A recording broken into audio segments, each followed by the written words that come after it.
اب حضور تشریف لاتے ہیں، صحابہ ادب سے کھڑے ہو جاتے ہیں، نظر پلٹ کے ابواب میں چلی جاتی ہے، اور حضور فرماتے ہیں کاش آج میری ماں زندہ ہوتی اور میں لوگوں کو نماز عشاء پڑھا رہا ہوتا اور اس میں سورہ فاتحہ کی تلاوت کر رہا ہوتا، پھر میری ماں کو میرے ساتھ کوئی کام یاد آ جاتا، لوگوں میں نماز چھوڑ کے پہلے ماں کی بات کو سن لیتا۔ ماں اتنا پیار اور محبت کا ایسا روپ ہے کہ انسان ماں باپ کے پیار کو کوئی کسی ترازو پہ نہ تول سکتا ہے اور نہ اس کا اندازہ کر سکتا ہے۔ اچھا، میں بات لمبی نہ ہو، ماں کو اولاد سے اتنا پیار کیوں ہے؟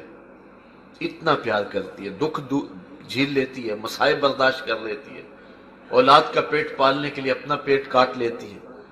تو اتنا پیار اولاد کے ساتھ ماں باپ کو کیوں ہے؟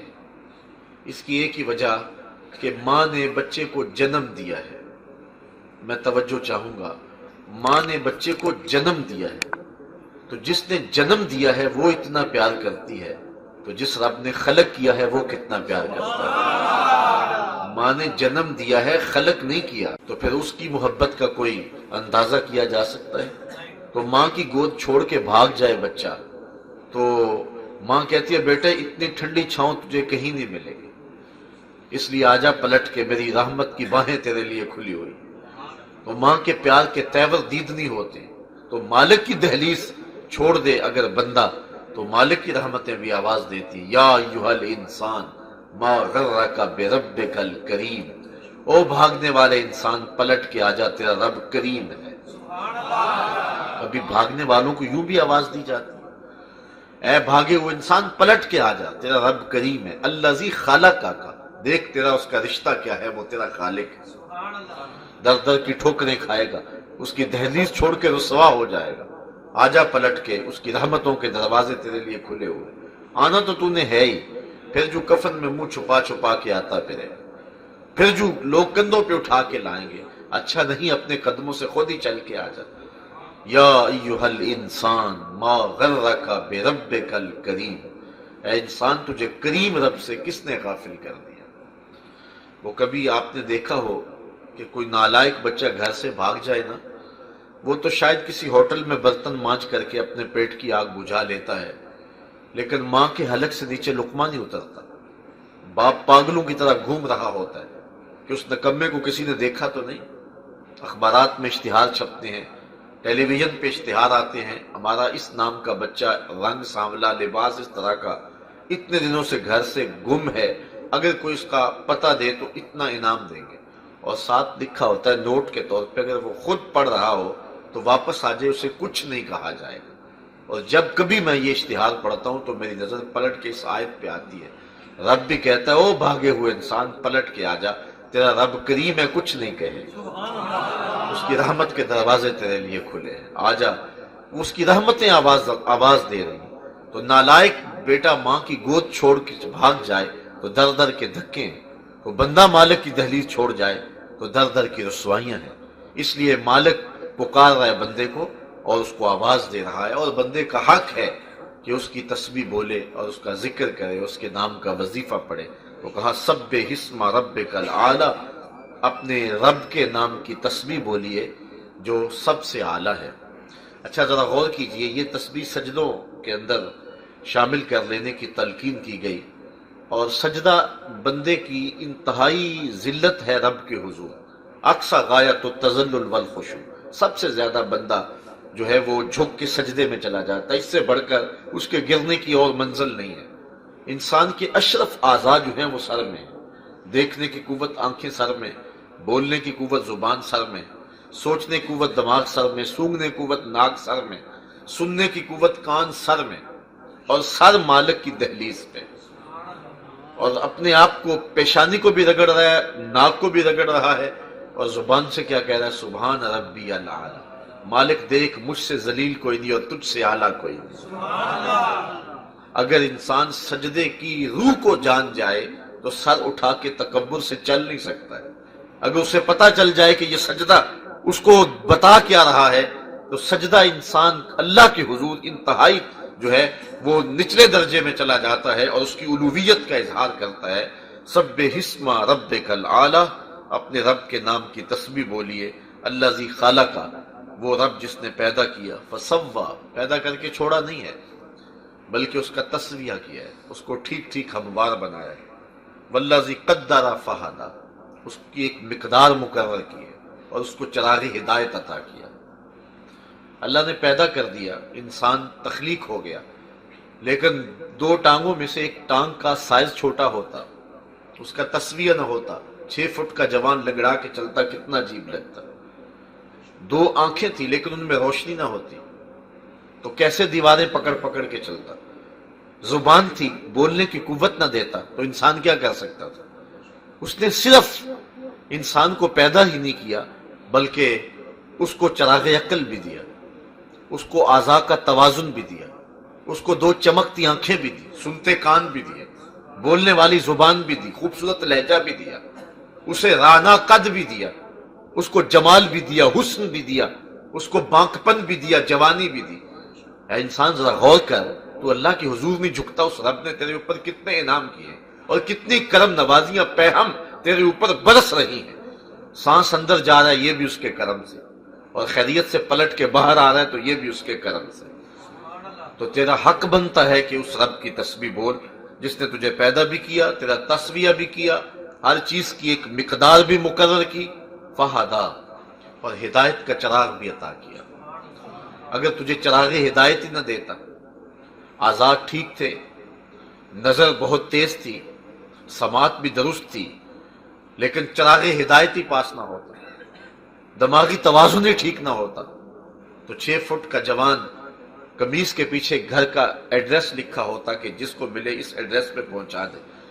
انسان دیکھ تیرے لیے اس نے کیا کیا اہتمام کیے، اور تیرے لیے اس رب نے کتنی کرم نوازیوں کا نزول کیا، تو غافل ہو کے بیٹھ گیا، رزق کی تلاش کے اندر تو رازق کو بھول گیا، تو اس کے حضور سجدہ ریزی کے لیے نہیں آتا، اور تو اس کی دہلیز پہ حاضر ہونا اپنے لیے بوجھ سمجھ رہا ہے۔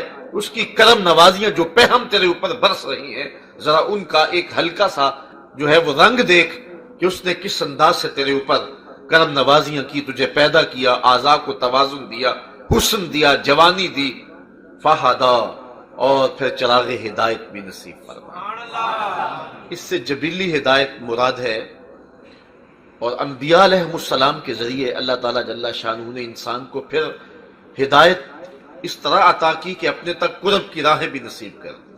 اور یہ جبلی ہدایت جو ہے یہ صرف انسان کو نہیں بلکہ ہر شے کو عطا کر دی۔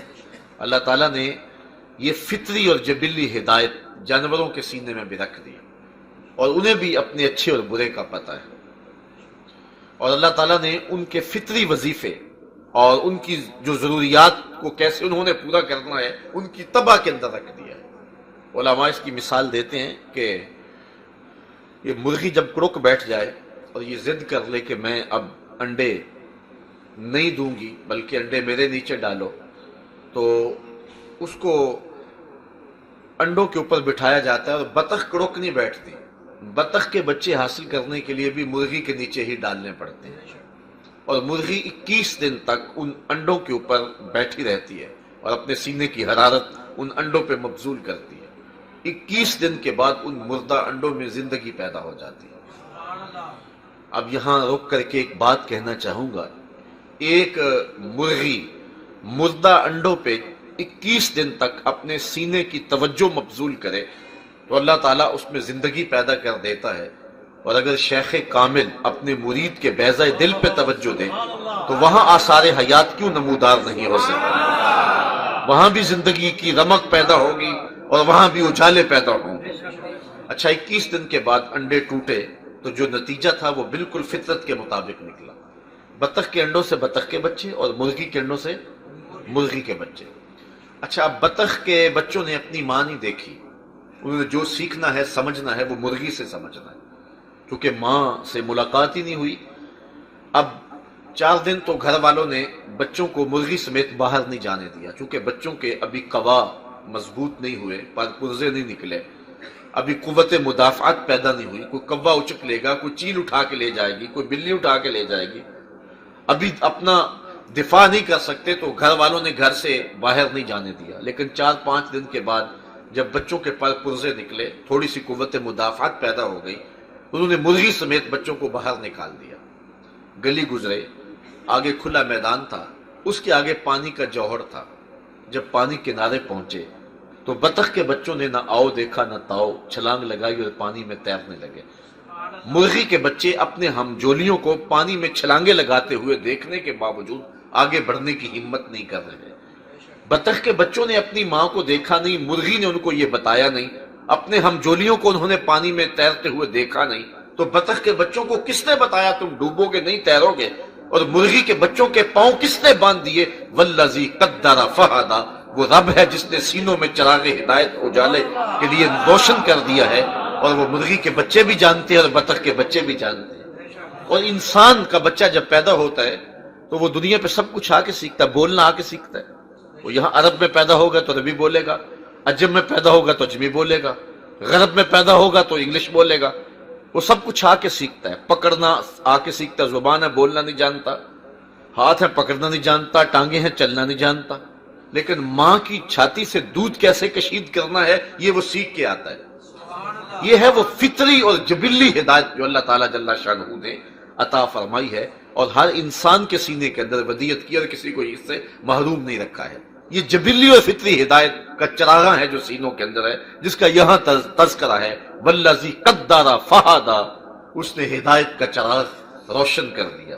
اسی طرح اس سے تھوڑا سا آگے بڑھ جائیں، جب انسان شعور سنبھلتا ہے تو مذہب اسے بہت کچھ سکھاتا ہے، لیکن اس کے باوجود بھی وہ جانتا ہے کہ میرے لیے اچھا کیا ہے اور میرے لیے برا کیا ہے۔ اس کو مذہب نہ بھی بتائے تو اس کو پھر بھی پتا ہے کسی کو تھپڑ مارنا اچھی بات نہیں ہے، کسی کا مال چھیننا بری بات ہے، یہ اس کی فطرت ہے، اللہ تعالیٰ نے اس کے اندر رکھی ہوئی ہے، یہ اسے بتاتی ہے، وہ تمیز اس کے اندر اللہ تعالیٰ نے رکھ دی ہوئی ہے۔ اور اس پر ایک حدیث آپ کے سامنے رکھنا چاہوں گا۔ آقا کریم علیہ السلام کا مجمع لگا ہوا تھا، حضور تشریف فرما تھے، گفتگو چل رہی تھی، ایک صحابی تھے جن کا نام تھا حضرت وابصہ رضی اللہ تعالیٰ عنہ، وہ بھی مجلس نبوی میں آن بیٹھے۔ آداب مجلس یہی ہے، جہاں جگہ ملے وہاں بیٹھ جاؤ۔ کسی حکمت کے تحت صدر مجلس کسی کو آگے بلانا چاہے تو یہ کمرے آخر ہے۔ صحابی حضرت وابصہ پیچھے بیٹھ گئے، اور جہاں حضور ہو وہاں کوئی صدر مجلس اور تو نہیں ہو سکتا، تو حضور نے ارشاد فرمایا کہ وابصہ دور بیٹھ گئے ہو، نیڑے آ جاؤ۔ حضرت وابصہ اٹھے اور قریب آ گئے، اور حضور نے فرمایا وابصہ اور قریب آ جاؤ، وابصہ اور قریب آ گئے، پھر فرمایا ادنو یا وابصہ، وابصہ اور قریب آ جاؤ۔ وابصہ کہتے ہیں میں اپنے مقدر پہ قربان جاؤں، میں اتنا قریب ہوا کہ میرے گھٹنے حضور کے گھٹنوں سے چھونے لگے۔ جب میں اتنا قریب ہو گیا تو حضور نے مجھے فرمایا وابصہ کوئی سوال پوچھنے آئے ہو؟ میں نے کہا جی حضور میں سوال پوچھنے آیا ہوں۔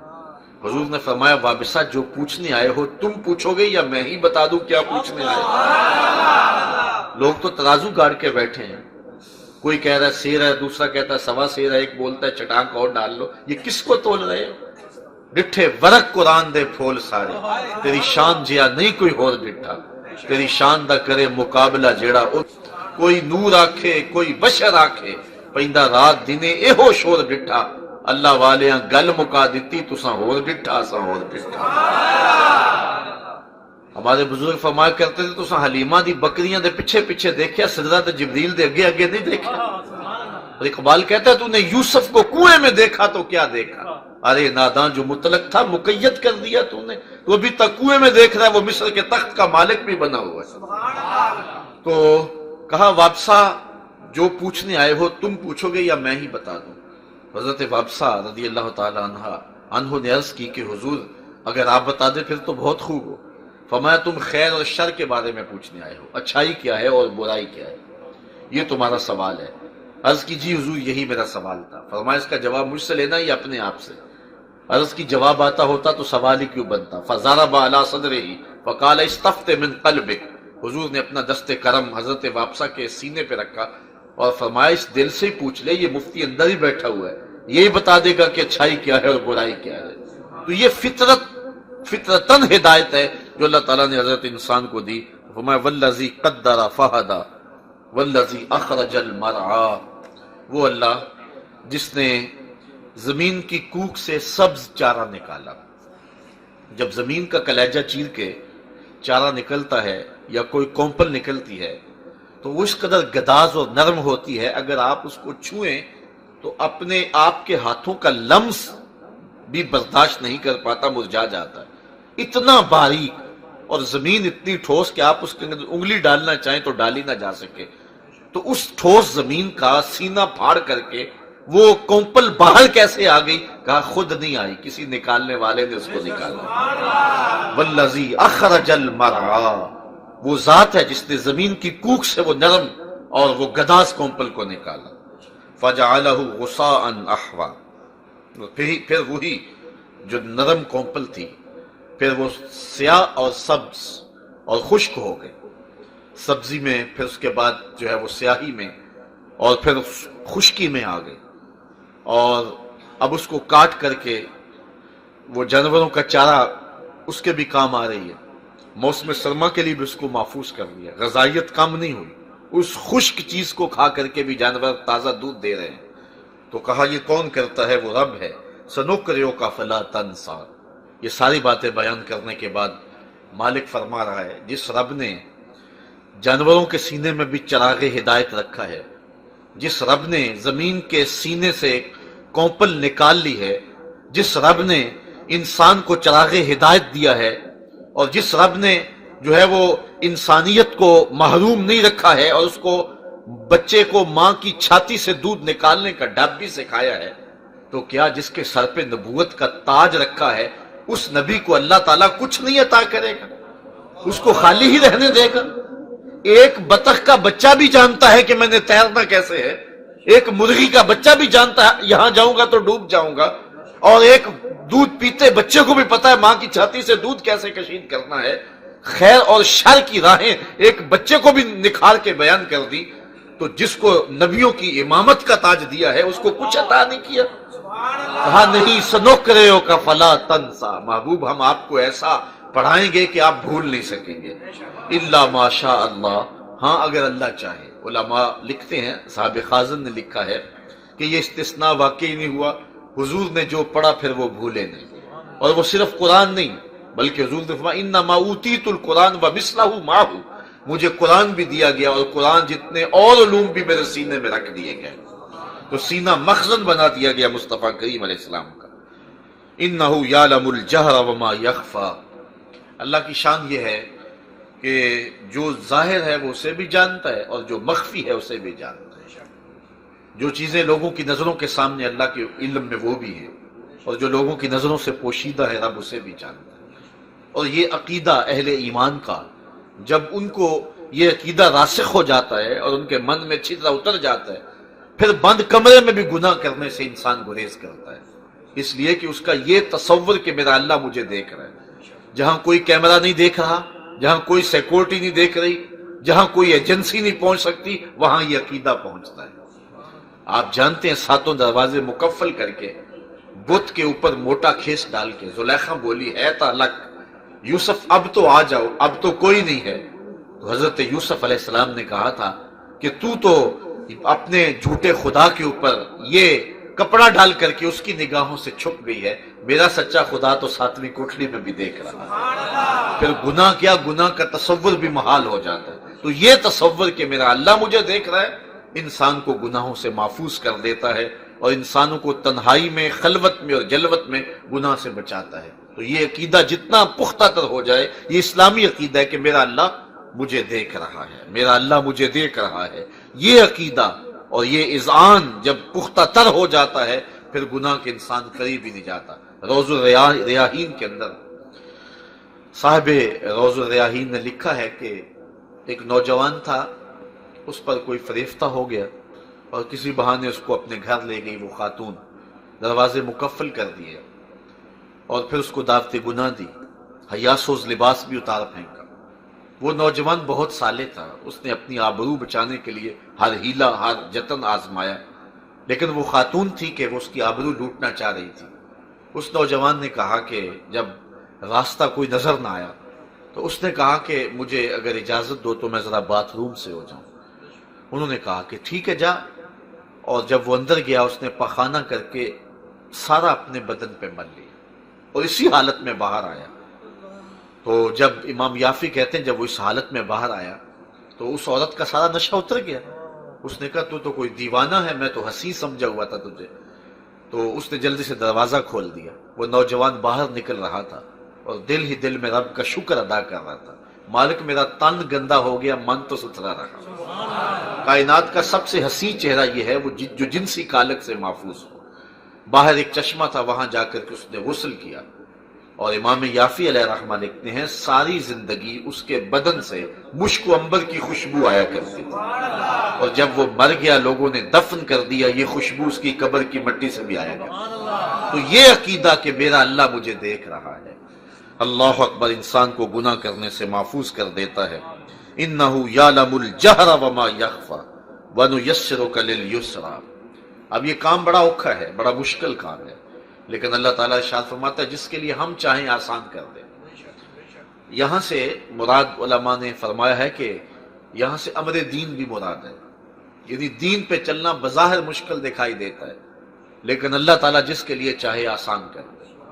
سحری کا اٹھنا مشکل ہے, سردی بھی ہو, ساری رات انسان جو ہے وہ تھکا ماندہ آ کر کے سویا ہو, بستر بھی نرم ہو اور گرم بھی ہو, تو پھر سحری کے وقت اٹھنا مشکل تو ہے. لیکن اگر کسی کے سجدوں کی لذت ہی ان لمحوں کے اندر رکھ دی جائے تو پھر اس کے لیے مشکل نہیں ہوگا, اس کے لیے آسان ہوگا. اللہ فرماتا یہ مشکل نہیں ہے, یہ ہم نے آسان کر دیا. جس کے لیے چاہیں اس کو آسان کر دے, اس کے لیے یہ آسانیوں کا راستہ ہے.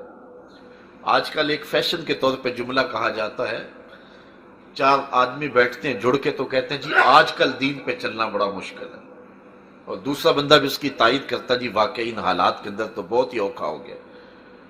اس کے جواب کے اندر میں بات کہا کرتا ہوں کہ یہ وہ شخص کہہ رہا ہے دین پہ چلنا مشکل ہے جو مسجد میں آتا ہے تو پنکھے لگے ہوئے ہیں, اے سی چل رہے ہیں, موسم کے مطابق گرم اور ٹھنڈا پانی دستیاب ہے. وہ کہہ رہا ہے جی آج کل دین پہ چلنا بڑا اوکھا ہو گیا, بڑا مشکل ہو گیا. تو میں کہا کرتا ہوں صاحب تیرے لیے مشکل ہے یا کربلا والے حسین کے لیے مشکل تھا؟ جنہوں نے مشکل کاٹی عملاً انہوں نے نہیں کہا تھا کہ دین پہ چلنا مشکل ہے. حضرت بلال حبشی تپتی ہوئی ریت کے اوپر سجدے کرتے رہے, انہوں نے تو نہیں کہا کہ دین پہ چلنا مشکل ہے. جن کے لیے مشکل تھا انہوں نے بھی مشکل نہیں سمجھا, اور ہمارے لیے تو مشکل ہے ہی نہیں. ہم تو پیدا ہوئے تو مؤذن نے کان میں آ کے اذان دی مبارک کو تو حضور کا غلام بن کے آ رہا ہے. ہمیں تو کوئی مشکل کاٹنی نہیں پڑی اسلام لاتے ہوئے بھی. یہ تو ان سے پوچھو کہ اسلام لائے تو انہیں جو ہے وہ پاپ بجولا کر دیا گیا, انہیں سنگے جو ہے وہ انہیں جو ہے وہ دار پہ چڑھایا گیا. اسلام لانے کی سزا میں ان کے ہاتھوں کے اندر میخیں ٹھوکی گئی اور ان کو کچی کھالوں کے اندر لپیٹ کر کے دھونی دی گئی. اور کیا کیا دکھ سہے انہوں نے اسلام لاتے ہوئے. ہم نے کون سی تکلیف سہی ہے, ہم نے کون سا دکھ سہا اسلام لاتے ہوئے, اور آج عمل کرتے ہوئے ہمارے لیے کون سی مشکل رہی. حضرت بلال حبشی رضی اللہ تعالیٰ عنہ کی زندگی دیکھیں, کبھی آپ پر جبر و ظلم کیا جا رہا ہے, کبھی برستے کوڑوں میں بھی عہد کی صدائیں لگا رہے ہیں, اور کبھی آپ کے پاؤں کے اندر رسی ڈال کے مکے کے بازاروں میں گھسیٹا جاتا ہے. لیکن بلال ہے کہ مسکراتے ہوئے عہد ہی پکارتا ہے, زخم پہ زخم کھا کے جی, خون جگر کے گھونٹ پی, آہ نہ کر لبوں کو سی, یہ عشق ہے دل لگی نہیں. بلکہ کسی نے کہا بلال عجیب تماشا ہے, لوگ تجھے پتھر مارتے ہیں اور لوگ تجھے کوڑے مارتے ہیں اور تم آگے سے عہد پکارتے ہو. تو حضرت بلال نے جو جواب دیا وہ دل کے کانوں سے سننا. حضرت بلال بولے کہ تم بازار میں جاؤ نا مٹی کا برتن خریدنے کے لیے, تو اس کو بھی ٹھونک ٹھونک کے دیکھتے ہو کہیں کچا تو نہیں. تم تو مٹی کا برتن بھی خریدنے جاؤ تو اس کو بھی ٹھونک بجا کے دیکھ رہے ہو. میرا مالک بلال کو خرید رہا ہے, دیکھ رہا ہے بلال کہیں کچا تو نہیں ہے. میں کہتا ہوں مالک خرید لے بلال کو, کھال اجڑ بھی جائے گی, حق حق کی آواز ختم نہیں ہوگی. محبت تو اسے کہتے ہیں, پیار کی کہانی تو یہ ہے. اس راستے کے اندر کتنے کتنے دکھ سہنے والوں نے دکھ سہے, لیکن کیا انہوں نے اسلام سے منہ موڑ لیا؟ آج ہم بڑی آسانی سے کہہ دیتے ہیں آج کل بڑا مشکل ہو گیا. پہلی بات تو مشکل ہے ہی نہیں, اور دوسری بات مشکل ہو بھی تو کوئی دوسرا آپشن ہی ہمارے پاس نہیں ہے. ہم تو جیئیں گے تو محمد ربی کے لیے, ہم تو مریں گے تو دین رسول کے لیے. ہماری زندگی کا ایک ایک لمحہ اور ایک ایک ساتھ دین کے لیے وقف ہونا چاہیے, چاہے اس کی کوئی بھی قیمت ہمیں ادا کرنی پڑے, لیکن ہمارے لیے کوئی مشکل نہیں. اور رب کہتا ہے جس کے لیے چاہے ہم آسان کر دیتے ہیں. فذکر نفعت الذکر, آگے ارشاد فرمایا محبوب آپ ان کو نصیحت کرتے جائیے, نصیحت ان کو ضرور فائدہ دے گی. روزانہ ایک قطرہ پانی کا پتھر کے اوپر ٹپکے تو ایک دن اس پتھر میں بھی سوراخ ہو جائے. وَيَتَجَنَّبُهَا الْأَشْقَى، لیکن جو شقی ہیں، بدبخت ہیں، وہ تیری ان باتوں کو قبول نہیں کریں گے. اب ان کا نہ قبول کرنا کیا ان کے لیے فائدہ بخش ہوگا؟ وہ دنیا کے اوپر تو اللہ کی طرف سے ان کی رسی ڈھیلی ہو سکتی ہے، لیکن آخرت کے اندر جو وہ سزا پائیں گے اس کا ذکر کتاب رحمت نے کیا. الذی یصلی النار الکبریٰ، پھر اللہ انہیں بڑی آگ میں تاپے گا. وہ آگ کتنی بڑی ہوگی جس کو میرا رب بھی بڑی کہہ رہا ہے. حضور نے ارشاد فرمایا، مشکات کی روایت ہے، جبریل امین سے کہا کہ مجھے جہنم کے عذابوں کا ذکر سناؤ. عرض کی حضور اخف العذاب، سب سے ہلکا عذاب جو جہنم کا ہے وہ یہ ہے کہ جہنمی کو آگ میں رکھا جائے گا، لیکن اس کا بدن آگ میں نہیں ہوگا، صرف پاؤں میں آگ کے جوتے ہوں گے، باقی پورا بدن سلامت ہوگا. لیکن اس کی حدت، گرمی اور حرارت اتنی ہوگی، یغلی منہما دماغہ، ان جوتوں سے اس کا دماغ پگھل کے ناک اور کانوں کے راستے سے باہر آ جائے گا. یہ سب سے ہلکے عذاب کی کیفیت ہے، اور جو سخت عذاب ہے اس کی کیفیت کیا ہوگی. اب جو قرآن کی نصیحت کو نہیں مانتا، رسول کریم صلی اللہ علیہ وسلم کے بتائے ہوئے قوانین کو اور حضور علیہ السلام کے دیے ہوئے دین کو نہیں مانتا، سزا دیکھو کتنی سخت ہے. الذی یصلی النار الکبریٰ، وہ چھوٹی آگ نہیں اس کے لیے، اللہ تعالیٰ اسے بڑی آگ میں تاپے گا. پھر اس آگ میں تو وہ جلس جائے گا، اس کا تو نشان بھی نظر نہیں آئے گا، مر جائے گا. اللہ کہتا ہے ثم لا یموت فیہا، اس آگ میں وہ مرے گا نہیں، اس آگ میں وہ مرے گا نہیں. چونکہ مر جائے تو جان چھوٹ گئی نا، مر گیا تو تکلیف سے رہائی پا گیا، مر گیا تو پھر تو اس کے لیے آسانی ہے. بے ہوشی یہ بھی رحمت کا ایک روپ ہے. انسان جتنی دیر تک تکلیف برداشت کرتا رہتا ہے، جب برداشت سے باہر ہوگی بندہ بے ہوش ہو گیا، نجات مل گئی. اور تکلیف بڑھ گئی، بندہ مر گیا، جان چھوٹ گئی.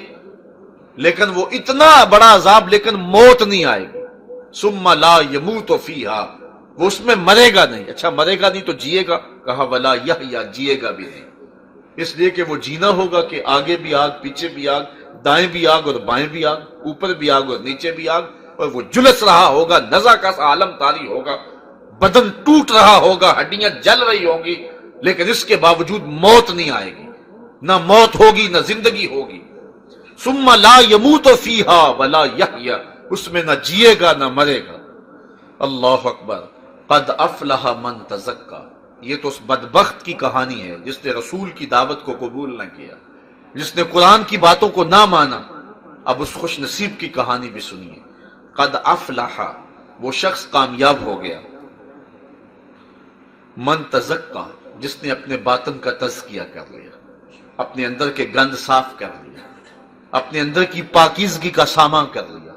وَذَكَرَ اسْمَ رَبِّهِ، اور اپنے رب کا وظیفہ پڑھا، اپنے رب کے نام کی تسبیح بولی، اپنے رب کے نام کا ذکر کیا. فصلى، اور نماز پڑھی. یہ کامیابی کا راستہ ہے جو رب بتا رہا ہے. کون کامیاب ہے؟ قد افلح من تزکا، کامیاب وہ ہے جس نے اپنے آپ کو ستھرا کیا، اپنے اندر کی غلاظتیں، اپنے اندر کے گند اور اپنے اندر جو شر پھیلی ہوئی ہے اس کو نکال دیا. وَذَكَرَ اسْمَ رَبِّهِ، اور اللہ کے ذکر اور اللہ کے نام کا وظیفہ پڑھا. چونکہ گند نکلے گے ہی تب جب اللہ کے نام کا وظیفہ پڑھے گا. حضور علیہ السلام نے ارشاد فرمایا ہر شے کا زنگ دور کرنے کے لیے کچھ نہ کچھ بنایا گیا ہے. وَسِقَالَةُ الْقُلُوبِ ذِكْرُ اللَّهِ، اور دلوں کا زنگ دور کرنے والا جو چیز ہے وہ اللہ کا ذکر ہے. ذکر کرو گے دل کے زنگ اتر جائیں گے اور دل پاکیزہ تر ہوتا چلا جائے گا. وَذَكَرَ اسْمَ رَبِّهِ، اور اپنے رب کے نام کا وظیفہ پڑھا. فصلى، اور نماز پڑھی. 5 گانا نماز سے چھٹکارا کسی صورت بھی نہیں ہے. بل تؤثرون الحیات الدنیا، آگے ارشاد فرمایا بلکہ تم جیتی دنیا کے پیچھے لگے ہوئے. تمہاری ترجیح کیا ہے؟ تم دنیا کے پیچھے لگے ہو. دنیا اتنی میٹھی ہے، یہ ایک میٹھا خواب ہے، اس کے پیچھے لگے ہوئے ہو. بل تؤثرون الحیات الدنیا، تم دنیا کے پیچھے لگے ہو. والآخرۃ خیر وابقیٰ، اور آخرت بہتر بھی ہے اور دائمی بھی ہے. یعنی انسان جو کج فکر انسان ہے، جو غافل انسان ہے، جو دین کا منکر انسان ہے، یہ اس شخص کی کہانی ہے. وہ کہتا ہے یہ جہاں مٹھا اگلا کس نے ڈٹھا، اور وہ اس جہان کو ہی پوری کائنات سمجھ بیٹھتا ہے اور اس حقیقت کی تکذیب کر دیتا ہے جو اصل میں ہماری کائنات اصل میں وہ کائنات، اس دنیا اور اس دنیا کا مقابلہ ہی کیا ہے؟ یہ ساری زندگی کتنی ہے؟ سکھوں میں بھی کاٹو، کوئی تکلیف بھی نہ آئے، تخت پہ بیٹھ کے زندگی گزر رہی ہو تو پھر بھی کتنی ہے؟ 60 سال، 70 سال، 80 سال، 100 سال، یہ زندگی ہے کل زندگی۔ اب آخرت کی زندگی کیا ہے؟ آخرت کی زندگی کا پہلا دن جو ہے یوم حشر، وہ 50,000 سال کا ہے۔ 50 سال کا نہیں، 100 سال کا نہیں، 50,000 سال کا ایک دن، اور یہ ساری زندگی 50-60 سال کی۔ اس شخص سے بڑا احمق کوئی ہو سکتا ہے کہ جو اس زندگی کے لیے اس زندگی کو برباد کر دیتا ہے؟ یہ ساری زندگی 50-60 سال کی، اگر وہ بھی دکھوں بھری، مصائب آلام سے اٹی ہوئی زندگی، چلو لگا لے کہ بڑا سکھ ہے، آپ تخت پہ بیٹھ کے زندگی گزار رہے ہیں، لیکن پھر بھی 50 سال اور 60 سال، اور وہ زندگی اس کا ایک دن 50,000 سال کا ایک دن۔ ترازو کے ایک پلڑے پہ رکھ کے دیکھیں اس زندگی کو، اس زندگی کو، اس کے ایک دن کے مقابلے کے اندر اس کی حیثیت نہیں ہے۔ باقی وہ ایسی زندگی ہے جو نہ ختم ہونے والی ہے۔ یہ تو دکھوں میں بھی گزر گئی تو گزر ہی جائے گی نا۔ وہ میر تقی میر نے کہا تھا، وہ ریشم و کم خواب میں سرمست ہے تو کیا ہوا، رات اس کی بھی کٹ گئی جو کہ اور تھا۔ دکھوں سے اٹا ہوا تھا، بیماریوں کا ستایا ہوا تھا، مظالم سے پسا ہوا تھا، کوئی پرسان حال نہیں تھا، کوئی مرتے ہوئے کو پانی بھی دینے والا نہیں تھا، یخ بستہ ریت پر زخموں سے چور سرد رات میں پڑا رہا۔ بالآخر صبح تو ہوگی نا، یہ تو کٹ ہی جائے گی نا رات، اگر یہ رات ہے، لیکن وہ رات اگر پڑ گئی تو اس کا تو اختتام ہی نہیں ہے۔ موت کو بھی موت آ جائے گی۔ حدیث میں آتا ہے کہ قیامت کے دن جنتیوں کو جنت میں جا کے ایک ہی خدشہ ہوگا کہ کہیں موت نہ آ جائے، یہ سب کچھ چھن نہ جائے، اور جہنمیوں کو ایک ہی امید ہوگی کہ کبھی موت آ جائے تو جان چھوٹ جائے۔ پھر مینڈے کی شکل میں موت کو لایا جائے گا، اور جنتی جنت سے اور جہنمی جہنم سے دیکھیں گے، اور پھر موت کو ذبح کر دیا جائے گا۔ پھر جنتی ابداً خوش ہو جائیں گے کہ اب موت کو موت آ گئی، ہم ہمیشہ جنت میں رہیں گے، اور جہنمی پھر مایوسیوں میں اتر جائیں گے۔ بلکہ حضور نے فرمایا اگر کوئی خوشی سے مر سکتا ہوتا، موت کو موت نہ آ گئی ہوتی تو یہ جنتی مر جاتے، اور اگر کوئی غم سے مر سکتا ہوتا، موت کو موت نہ آ گئی ہوتی تو یہ جہنمی غم سے مر جاتے۔ اتنا دکھ ہوگا کہ اب موت بھی نہیں ہے، یہ دکھ، یہ تکلیف، یہ آلام، یہ جو ہے وہ مائے جو ہے وہ سدید، یہ زخموں کا پانی، اور یہ کھولتے ہوئے آگ کے انگارے، اور پھر موت بھی نہیں ہے۔ ثم لا يموت فیہا، اس میں بندہ مرے گا نہیں، ولا یحیا، اور جیے گا بھی نہیں۔ تو اللہ تعالیٰ شاہ فرماتا ہے تم دنیا کی زندگی کو ترجیح دے رہے ہو جو بہت تھوڑی ہے، والآخرۃ خیر وابقیٰ، آخرت بہتر بھی ہے اور آخرت دائمی بھی ہے۔ یعنی دنیا کے مقابلے کے اندر جو آخرت کی حیثیت ہے، اگر اس کو رکھیں تو دنیا کچھ بھی، دنیا کا پلے بچتا ہی کچھ نہیں ہے۔ بلکہ حضور کا ایک فرمان سنیے، آقا کریم نے ارشاد فرمایا اگر کسی کو جنت میں ایک عصا رکھنے کی جگہ مل جائے، ایک کوڑا رکھنے کی جگہ مل جائے، دنیا و ما فیہا سے وہ جگہ زیادہ قیمتی ہے۔ یہ 7 بر اعظموں پہ پھیلی ہوئی کائنات، اس کے اندر جو خزانے ہیں، مالیاتی داروں کے پاس جو کچھ ہے، پہاڑوں کی کوکھ میں ہے، زمین کی تہوں میں جو خزانے ہیں، یہ سارے ایک پلڑے میں رکھ دیے جائیں، اور جنت میں ایک عصا رکھنے کی جگہ، کوڑا رکھنے کی جگہ ایک پلڑے میں رکھ دی جائے، وہ جگہ پھر بھی قیمتی ہے۔ تو اس سے بڑا احمق کیا ہوگا جو اس دنیا میں جو ہے وہ آخرت کو برباد کر دیتا ہے اور آخرت کو نہیں بچاتا۔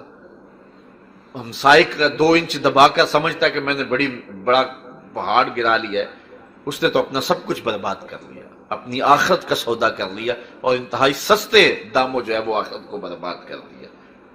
اور جنت میں جس کو سب سے کم جگہ ملے گی، کتنی ملے گی؟ صحیح احادیث میں ہے کہ جو سب سے آخر میں جنت میں جائے گا، ایک حدیث میں آتا ہے حضور نے فرمایا میں اس کا نام بھی جانتا ہوں، جو جہنم کے رگڑے سہ سہ کے سب سے آخر میں جنت میں جائے گا، سب سے کم جگہ اس کے پاس ہوگی۔ اس کے پاس کتنی جگہ ہوگی؟ اس دنیا سے، یہ جو 7 بر اعظموں پر پھیلی ہوئی دنیا ہے، اس دنیا سے 10 گنا جگہ اس کے پاس ہوگی جو سب سے آخر میں جائے گا۔ پھر داتا گنج بخش علی حجویری کی جاگیروں کا عالم کیا ہوگا، خواجہ معین الدین چشتی اجمیری کی جاگیروں کا عالم کیا ہوگا۔ تو یہ اس شخص کی جگہ ہے جنت میں جو سب سے آخر میں جا رہا ہے، جہنم کے رگڑے سہ کے جا رہا ہے۔ اس دنیا سے، یہ 7 بر اعظموں میں پھیلی ہوئی کائنات سے 10 گنا زیادہ جگہ اس کو ملے گی جو سب سے آخر میں جا رہا ہے۔ اور ہم اس دنیا کو سب کچھ سمجھ بیٹھے ہیں۔ کہا بل تؤثرون الحیات الدنیا والآخرۃ خیر وابقی، یہ کوئی کہانی نہیں، یہ قرآن ہے۔ کہا کہ مت مغالطے میں رہ جانا اور ساری زندگی برباد نہ کر دینا، یہ تھوڑے سے لمحے اللہ نے ہمیں دیے ہیں، ان لمحوں کو ضائع نہ کرنا۔ حضرت امام غزالی فرماتے، ایک بزرگ تھے، وہ کہتے مجھے ان الانسان لفی خسر، بے شک انسان خسارے ہے۔ میں اس کی سمجھ نہیں آتی تھی۔ میں سمرقند کے بازار سے گزر رہا تھا، وہاں ایک آدمی پھٹے پہ برف رکھ کے بیچ رہا تھا اور ساتھ آواز لگا رہا تھا ارحمو ارحمو من یذوب راس مالہ، او میرے پہ رحم کھاؤ، مجھ سے برف لیتے جاؤ، اگر تم نے مجھ سے برف نہ خریدی کمائی کیا کرنی ہے؟ جو مال لگایا ہے میں نے وہ بھی میرا ڈوب جائے گا۔ آج اگر گاہک آ گیا تو برف بک جائے گی، آج اگر گاہک نہیں آیا تو کل برف ہی نہیں ہوگی، میں نے کمائی کیا کرنی ہے؟ تو وہ کہتے ہیں کہ جب وہ آواز لگا رہا تھا میرے قدم رک گئے، میں نے کہا کہ میرا سودا زندگی کا بھی تیری برف جیسا ہی ہے، اور اگر میں اس زندگی کے بدلے میں کوئی نیکی کما لوں تو زندگی کام آ گئی، ورنہ میری برف بھی سانس سانس کر کے پگھل رہی ہے، میری زندگی کی برف سانس سانس کر کے پگھل رہی ہے، اور میں بھی موت کے قریب ہو رہا ہوں۔ قبل اس سے کہ وہ وقت آئے کوئی حجت باقی نہ رہے، ہم اپنی زندگی کی اصلاح کر لیں، اپنی آخرت کے لیے تیاری کر لیں۔ بہت وقت بیت چکا، بہت تھوڑا وقت باقی ہے۔ میں مثال دیا کرتا ہوں، آپ لوگ اپنے اپنے وطن کو چھوڑ کے آئے ہوئے ہیں، کوئی 5 سال سے، کوئی 4 سال سے، کوئی 2 سال سے، کوئی اس سے زیادہ عرصہ بھی ہو گیا، یہاں رہ رہے ہیں۔ 2 سال کا ویزا، 4 سال کا ویزا، 5 سال کا ویزا لے کر کے آئے ہیں، تو آپ یہاں اپنے اچھے گھر نہیں بناتے، بلکہ چھوٹے چھوٹے کمروں کے اندر جو ہے وہ 10 ساتھی بھی رہ رہے ہیں۔ جہاں بے لاخر جانا ہے وہاں میں یہاں سے پیسے بھیجتا رہوں گا، یہاں سے 1 روپیہ بھیجوں گا وہاں 25-26 روپے ہو جائیں گے، اس لیے میں ادھر بھیجتا رہوں تاکہ میرے جانے سے قبل وہاں میرے لیے اچھا گھر بن چکا ہو۔ یہی مثال دنیا اور آخرت کی لیں، یہاں 1 بھیجیں گے وہاں 70 ملیں گے، اور یہ دنیا کے اوپر جتنا رہنا ہے اس حساب سے یہاں انتظام کریں۔ اصل زندگی ہماری آخرت کی زندگی ہے، اور رب ہمیں اس زندگی کی طرف بلا رہا ہے۔ میں بل تؤثرون الحیات الدنیا والآخرۃ خیر وابقی ان ھذا لفی الصحف الاولی صحف ابراہیم و موسیٰ۔ اللہ تعالیٰ فرماتا ہے یہ جو کچھ ہم نے بیان کیا ہے یہ صرف قرآن میں نہیں ہے، حضرت ابراہیم اور حضرت موسیٰ پر جو صحیفے نازل ہوئے تھے ہم نے وہاں بھی یہ کچھ بیان کر دیا ہوا ہے۔ انسانیت کو ہم نے کبھی ہدایت سے خالی نہیں رکھا، اب ان کی مرضی کہ وہ دنیا کی بھول بھلائیوں میں کھو جائیں یا آخرت کی تیاری کر لیں۔ ہم نے ان کے سامنے بہت کچھ رکھ دیا۔ یہ روز اٹھتے ہوئے جنازے ہمیں کوئی پتہ دیتے ہیں، یہ پھیلے ہوئے قبرستان ہمیں کوئی پیغام دیتے ہیں، یہ روزانہ ڈوبتا ہوا سورج ہمیں کوئی پیغام دے کے جا رہا ہے، دیگر دن گیا محمد اوڑک نو ڈوب جانا۔ ہم نے بھی اس دنیا کو چھوڑ کر کے چلے جانا ہے، جہاں بالآخر جانا ہے وہاں کی کیا تیاری ہے۔ میں بھی اپنے گریبان میں جھانکوں اور آپ بھی اپنے گریبان میں اتریں اور دیکھیں کہ ہم نے اس کے لیے کیا تیاری کی ہے۔ اگر کچھ کی ہے تو مبارک ہو، اگر نہیں کی ہے تو وقت ضائع نہ کریں، ایک ایک لمحہ آخرت کے لیے صرف کر دیں۔ یہ دنیا کے معاملے دنیا کے ساتھ ہی ہیں، کاروبار رزق کے معاملے چلتے رہیں گے۔ اللہ تعالیٰ نے زمین پر چلنے رینگنے والی کوئی ایسی چیز نہیں ہے جس کا رزق اپنے ذمہ کرم پہ نہ لیا ہو۔ ہم نے کوشش کرنی ہے کہ اپنی آخرت کی تیاری کریں اور اپنے رب کی رضا جوئی کے لیے کوشاں ہوں۔ سورۃ الاعلیٰ کا یہی پیغام تھا جو آپ تک پہنچا دیا گیا۔ اللہ تعالیٰ جل شانہ ہمیں کتاب رحمت سے جڑنے کی توفیق نصیب فرمائے، اور ہمارے من میں ایمان کے سویرے جو طلوع کیے ہیں وہ طلوع ہی رہیں، اور ہم سب کو یہ توفیق عطا فرمائے کہ ہمیں صالح عمل نصیب ہو جائے۔ اور آپ کو میں مبارک بھی دیتا ہوں کہ یہاں آپ کے لیے ایسے اہتمام کیے جاتے ہیں کہ یہاں آپ کو واعظ و تلقین اور نصیحت کا ماحول فراہم کر دیا جاتا ہے، ورنہ دنیا کے ایسے ممالک بھی ہیں کہ جہاں مسلمانوں کو ایسا انداز میسر نہیں ہے۔ تو جن لوگوں نے آپ کے لیے اہتمام کیا ہے میں ان کے لیے دعا گو بھی ہوں، اور اللہ کی بارگاہ میں جو ہے وہ آپ سب کے لیے بھی دعا گو ہوں کہ اللہ ہم سب کے لیے ہدایت کے سامان فراہم رکھے، اور دنیا آخرت کی بہاریں ہم سب کو مقسوم کرے، اپنی یادوں کے سائے میں زندگی گزارنے کی توفیق دے۔ کار ما آخر شدو آخر زما کار نشد، مشت خاک ما غبارے کوچہ یار نشد، و آخر دعوانا ان الحمدللہ رب العالمین۔